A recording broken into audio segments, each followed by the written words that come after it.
Hello दोस्तों, welcome to my YouTube channel explosive English with Rakesh sir. आइए दोस्तों, हम लोग बहुत ही इम्पॉर्टेंट टॉपिक को पढ़ते चले आ रहे हैं। आज उसी बात को फिर से पुनः आगे बढ़ाने की कोशिश करते हैं, ठीक है ना। हम लोग अभी तक पढ़ रहे थे present continuous tense versus present indefinite. आज मैं आगे बढ़ता हूँ present perfect versus past indefinite. क्या? Present perfect versus past indefinite. कोई दिक्कत? तो ये आपको पहले जिस दिन मैं टेंस पढ़ाना शुरू किया था उस दिन मैं बताया था कि प्रेजेंट परफेक्ट को बताने समझने के लिए हम लोग तीन चीज़ पे ध्यान देते हैं, 3 पॉइंट पे, ठीक है ना। वो 3 पॉइंट क्या क्या थे? प्रेजेंट परफेक्ट के लिए 3 पॉइंट पे हम लोग बात किए थे। वो 3 पॉइंट था हमारा पहला, फर्स्ट पॉइंट था हमारा दोस्तों, क्या था? इसको हम लोग कहते हैं कंप्लीट एक्शन, यानी प्रेजेंट इंडेफिनिट में जो भी एक्शन होगा वो क्या होगा? कंप्लीट हो चुका होगा, यानी पूरा एक्शन, है ना। पूरे हुए काम को ही हम लोग इसमें एक्सप्रेस करते हैं, दर्शाते हैं, ठीक है, यानी पूरा काम हुए काम। दूसरा इसको कह सकते हैं no scope of improvement. No scope of improvement, सुधार का कोई गुंजाइश नहीं। फर्स्ट पॉइंट कंप्लीट एक्शन, यानी प्रेजेंट परफेक्ट को कैसे पहचानेंगे? जो काम कंप्लीट हो चुका होगा। इसमें क्या होगा? नो स्कोप ऑफ इम्प्रूवमेंट, जो काम हो गया उसको सुधारने की कोई फिर हमारे पास चांस नहीं रहेंगे, कोई मौका नहीं रहेगा, ठीक है ना।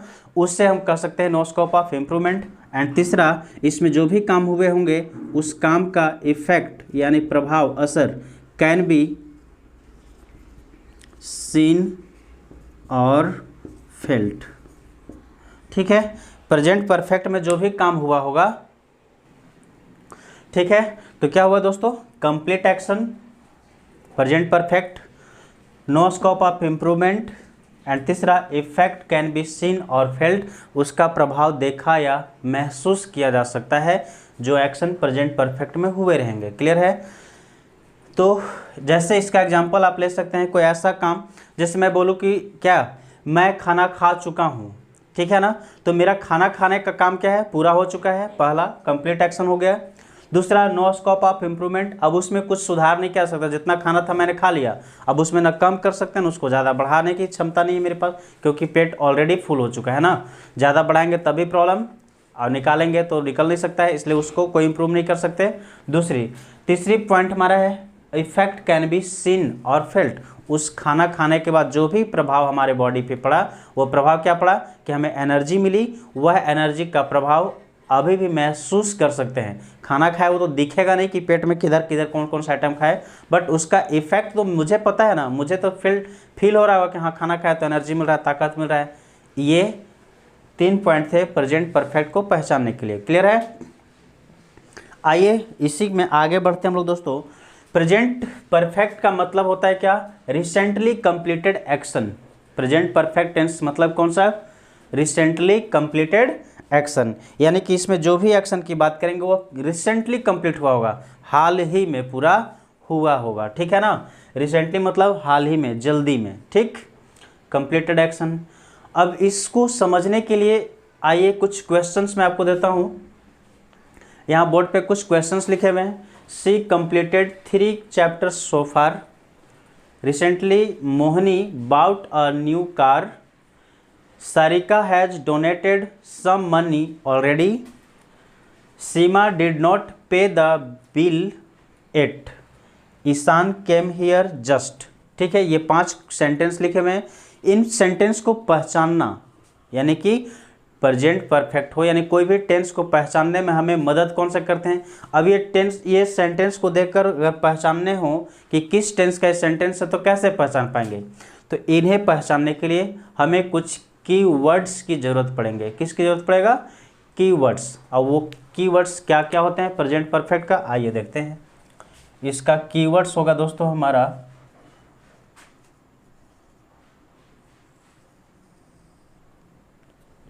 कीवर्ड्स होगा सो फार,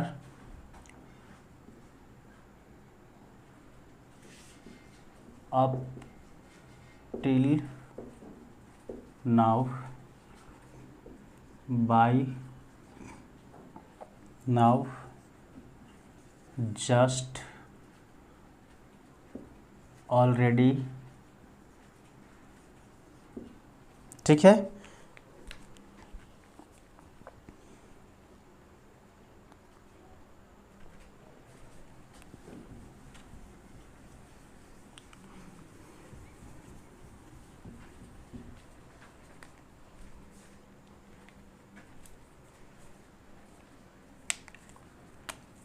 जस्ट, ऑलरेडी, जस्ट नाउ,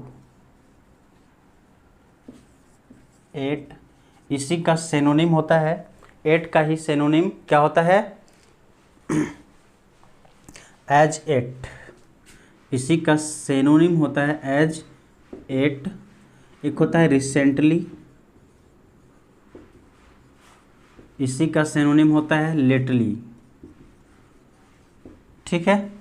तो ये कुछ कीवर्ड्स हैं जिनके सहारे, जिनके द्वारा, इन्हीं कीवर्ड्स को देखकर, कीवर्ड्स का यूज करके हम लोग क्या कर पाएंगे, प्रेजेंट परफेक्ट टेंस को पहचान पाएंगे।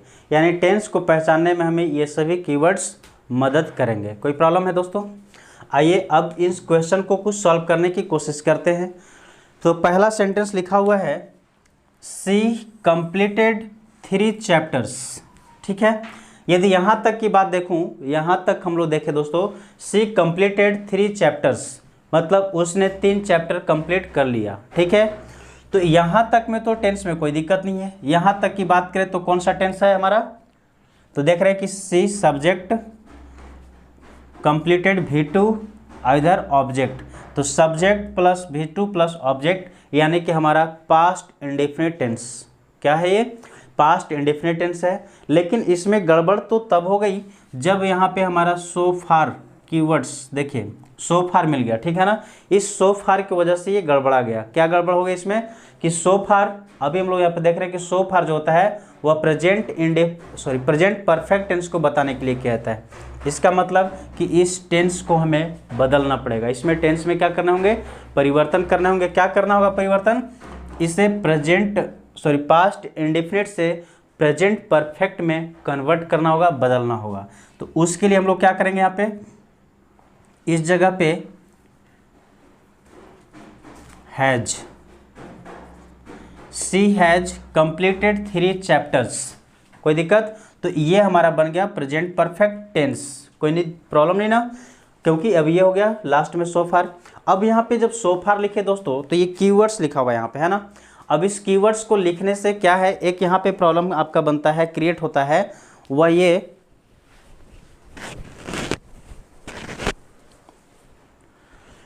प्रॉब्लम ये कि जब कीवर्ड्स है तो कीवर्ड्स को प्रेजेंट कंटिन्यूअस में भी मैं बताया था कि कीवर्ड्स यूज किए जाते हैं कहाँ पे, इनका कुछ पोजीशन होता है, अपना सेंटेंस में पोजीशन होता है। तो कहाँ पे यूज होते हैं, पहले इनको देखते हैं, ताकि यहाँ पे अरेंजमेंट ऑफ कीवर्ड्स देख सके, ध्यान दे सकें।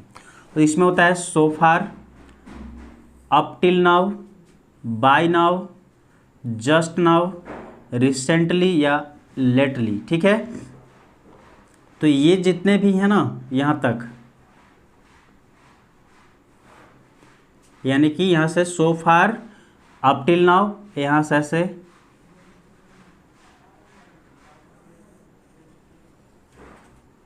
जितने भी हो गए, कौन कौन, ध्यान देंगे, so far, up till now, by now, just now, recently, lately, ये जो वर्ड है कीवर्ड्स, इनका प्रयोग हम लोग सेंटेंस के किस जगह पे करते हैं, तो इनका प्रयोग हम लोग हमेशा सेंटेंस के, इन सभी का प्रयोग हम लोग सेंटेंस के आखिरी में, कहाँ पे करते हैं, आखिरी में, एंड ऑफ द सेंटेंस। कोई प्रॉब्लम है? कहाँ करेंगे, इन कीवर्ड्स का, किसका, so far, up till now, by now, just now, recently या लेटली, इन सभी कीवर्ड्स का जब यूज करना हो किसी सेंटेंस में, तो हमेशा याद रखना कि सेंटेंस के आखिरी में, अंत में यूज किया जाता है, एंड पॉइंट पे। कोई प्रॉब्लम? तो यहाँ पे ध्यान दीजिए कि लिया हुआ है कौन सा, सो फार है, कहाँ पे है, सेंटेंस के एंड में है या बीच में है, तो एंड में। यहाँ पे ध्यान दिए, क्या हमको पता चला कि सेंटेंस के एंड में यहाँ पे सो फार लिखा हुआ है। तो ये सेंटेंस हमारी कंप्लीट रूप से ठीक हुआ। सी हैज कंप्लीटेड 3 चैप्टर्स सो फार, उसने अपने चैप्टर्स को हाल ही में कितने 3 चैप्टर हाल ही में कंप्लीट कर चुके हैं। ठीक है, आगे देखते हैं दोस्तों। Recently Mohini bought a new car. ठीक है, तो यहाँ पे भी अगर ध्यान दें तो हमें क्या है, अगर रिसेंटली को भूल जाए, इससे मैं अगर भूल जाऊँ, यदि हम लोग इस रिसेंटली को भूल जाए तो क्या होगा, मोहनी बाउट अ न्यू कार, मोहनी एक नया कार खरीदी, जो कि ये भी पास्ट इंडेफिनिट टेंस को शो कर रहा है, subject plus V2 plus object. Clear है, लेकिन इसमें हमारा कीवर्ड्स दिख रहा है क्या, और वह कीवर्ड्स है रिसेंटली। तो इसके आधार पे हमें किस टेंस में से जाना होगा, कौन सा टेंस, प्रेजेंट परफेक्ट टेंस। अब प्रेजेंट परफेक्ट के लिए क्या करना होगा, हमें यहाँ लगाना होंगे has. Mohini has bought a new car, कोई प्रॉब्लम नहीं। लेकिन अब ध्यान से देंगे, देखेंगे दोस्तों, क्या हमारा क्वेश्चन नंबर 2 कंप्लीट है, सही है, मतलब इसमें कोई अब इम्प्रूव की ज़रूरत है, इम्प्रूवमेंट करना पड़ेगा, इसमें कोई और भी सुधार की ज़रूरत है, या फिर कंप्लीट है। तो जी हाँ, बिल्कुल आपने सही कहा कि इसमें अरेंजमेंट ऑफ वर्ड्स जो है, अरेंजमेंट ऑफ कीवर्ड्स गलत है, क्योंकि अभी मैं आपको बताया कि रिसेंटली या लेटली जो होता है कहाँ पे लिखते हैं हम लोग, एंड में, सेंटेंस के अंत में, और यहाँ सेंटेंस के शुरुआत में लिख दिया गया, फर्स्ट में, बिगिनिंग में लिखा हुआ है ना, इसलिए ये गलत है। तो इसे हमें क्या करना होगा, यहाँ से उठा कर ले आना होगा यहाँ पे, और यहाँ पे ला के लिखना होगा रिसेंटली, है ना, रिसेंटली। ठीक है, यानी कि यहाँ पे इसका जो अरेंजमेंट है वह बिल्कुल रॉन्ग हुआ, कोई प्रॉब्लम। अब हमारा सेंटेंस सही होगा, Mohini has bought a new car recently. ठीक, यहाँ तक में कोई दिक्कत नहीं है आप लोग को। चलिए आगे देखते हैं। Sarika has donated some money already. Sarika क्या है, कुछ पैसे ऑलरेडी, पहले ही क्या कर चुकी है, डोनेट कर चुकी है। ठीक है ना, डोनेट कर चुकी है।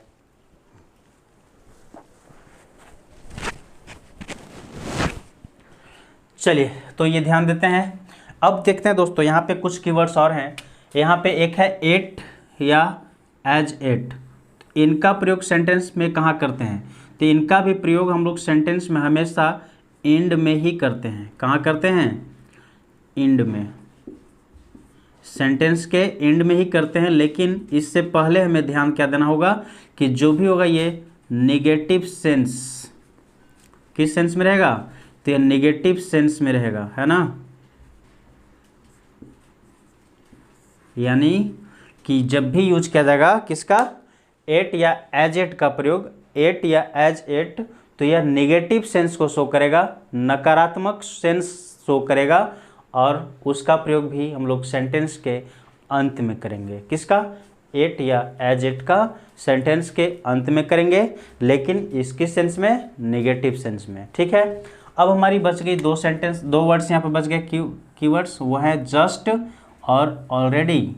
जस्ट और ऑलरेडी का प्रयोग हम लोग कहाँ पे करेंगे, सेंटेंस में। कहाँ पे, तो इसका प्रयोग हम लोग जब भी करेंगे तो सेंटेंस में दोस्तों ध्यान देना, एच भी और एम भी,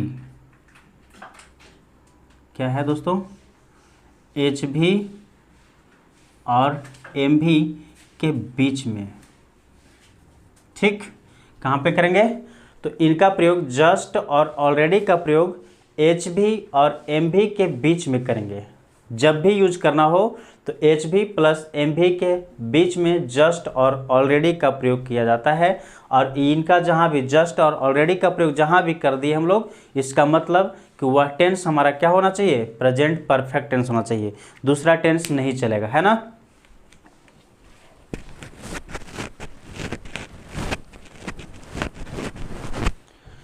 चलिए तो अब आगे के कुछ क्वेश्चंस हैं जिसे देखता हूँ। Sarika has donated some money already. यहाँ पे तो देख रहे हैं कि ये प्रेजेंट परफेक्ट टेंस ऑलरेडी है, टेंस तो हमारा सही है इसमें।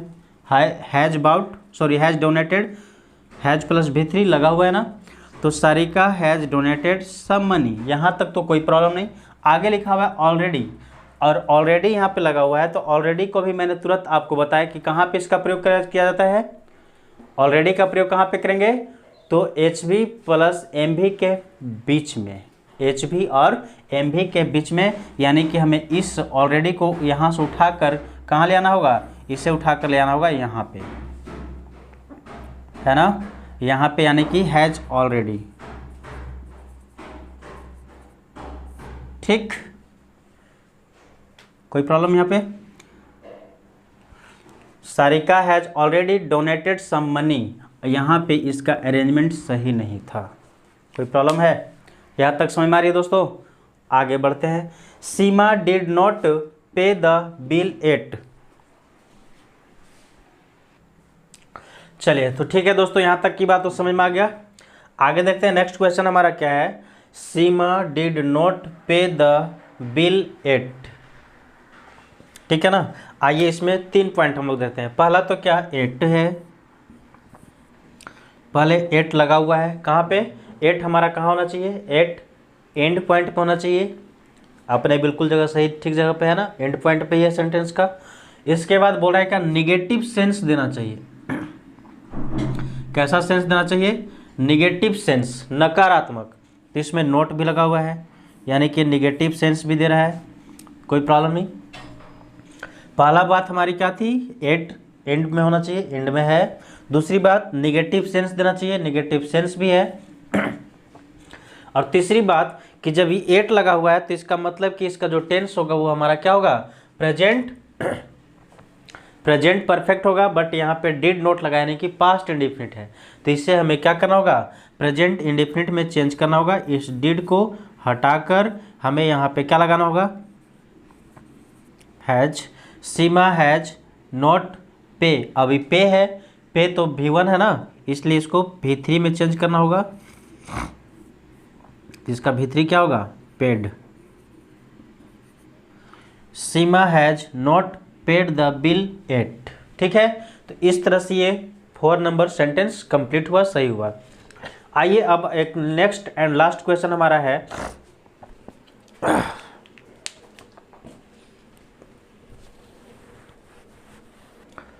चलिए देखते हैं next. Ishan came here just. ठीक है ना। अब यहाँ पे देखिए दोस्तों क्या है लिखा हुआ है, जस्ट। जस्ट सेंटेंस के कहाँ पे है, लास्ट में है। और यहाँ लिखना कहाँ रहता है, जस्ट HV प्लस MV के बीच में। हो सकता है दोस्तों आप लोग को यहाँ दिख नहीं रहा होगा, इसी पॉइंट को मैं यहाँ लास्ट में लिख दे रहा हूँ ना। इसी को मैं क्या कर रहा हूँ, यहाँ पे लाकर आपको लास्ट में लिख रहा हूँ। यानी कि क्या लिख रहा हूँ, जस्ट एंड ऑलरेडी। ये 2 कीवर्ड ऐसे हैं जिनका प्रयोग हम लोग कहाँ करते हैं हमेशा, HV और MV के बीच में,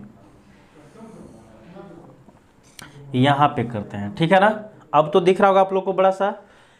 जस्ट और ऑलरेडी का प्रयोग HV और MV के बीच में करते हैं। ठीक है, तो यहाँ पे देखेंगे ईशान केम हियर जस्ट, यानी कि ये जस्ट लास्ट में लिखा है तो ऐसे भी गलत है। यदि मान लो कि आपने किसी अपने दोस्त को कॉल किया, क्या किया, आप अपने किसी दोस्त को कॉल किया और वो अगर बोलता है कि भाई आई हैव जस्ट, या बोलेगा I have come just now, या आई हैव कम जस्ट ना। अगर वो बोले कि I have come just, last में अगर वो बोलता है जस्ट को क्या कि अगर वो बोलचाल की भाषा में क्या कर दिया, आई हैव कम जस्ट, ठीक है, ऐसा बोलता है, तो आप क्या करना, फोन में ही उसको मुक्का चला के मारना कि अबे गधे, यदि तुम जस्ट का प्रयोग कर रहे हो तो पहले तो कि उसको परफेक्ट में यूज करो, सॉरी आई केम ना बोल के क्या करो, उसको परफेक्ट में यूज करो। और दूसरी बात कि जस्ट को मेन वर्ब प्लस HV के बीच में ले आओ, क्योंकि HV प्लस MV के बीच में लिखाता है हमारा। ठीक है ना, जस्ट और ऑलरेडी, तो इसको पहले तो बीच में लाना होगा और इसे चेंज करना होगा प्रेजेंट परफेक्ट टेंस में। तो हम क्या करेंगे, यहाँ पे होगा ईशान हैज जस्ट कम। क्या होगा दोस्तों, Ishan has just come here, यानी यहाँ पे इसका अरेंजमेंट गलत है ना। यहाँ पे इसका अरेंजमेंट बिल्कुल गलत है। Ishan has just come here. अब ये समझ में आ रही बात, क्योंकि HV प्लस MV के बीच में ही लिखा जाता है। तो यहाँ पे देखिए HV हमारा हैज हो गया और एम भी हमारा हो गया कम, इन दोनों के बीच में जस्ट लगा हुआ है। यहाँ भी देखिए हैज हमारा एच भी हो गया और डोनेटेड एम भी, इन दोनों के बीच में यहाँ पे ऑलरेडी लगा हुआ है। क्लियर है? तो इस तरह से ये हमारे आज थे प्रेजेंट परफेक्ट टेंस का कुछ कंसेप्ट। फिर हम मिलते हैं इसके आगे का पार्ट लेकर अगले वीडियो में। तब तक आप हमारे चैनल को देखते रहिए। चैनल पे जितने भी वीडियो, हर वीडियो का पुराने वीडियो को देखेंगे दोस्तों, ताकि हर एक वीडियो को देखने के बाद आपको सारे कंसेप्ट क्लियर हो पाएंगे। ठीक है ना? और यदि हमारा वीडियो अच्छा लगे तो लाइक शेयर सब्सक्राइब करना बिल्कुल ना भूलें और प्लस में बेल आइकन दबाना ना भूलें, ताकि हमारा आपको बेल आइकन ज़रूर प्रेस करें ताकि हमारा आने वाले हर एक वीडियो का अपडेट्स आपको मिलता रहे। तब तक के लिए बाय बाय, सी यू।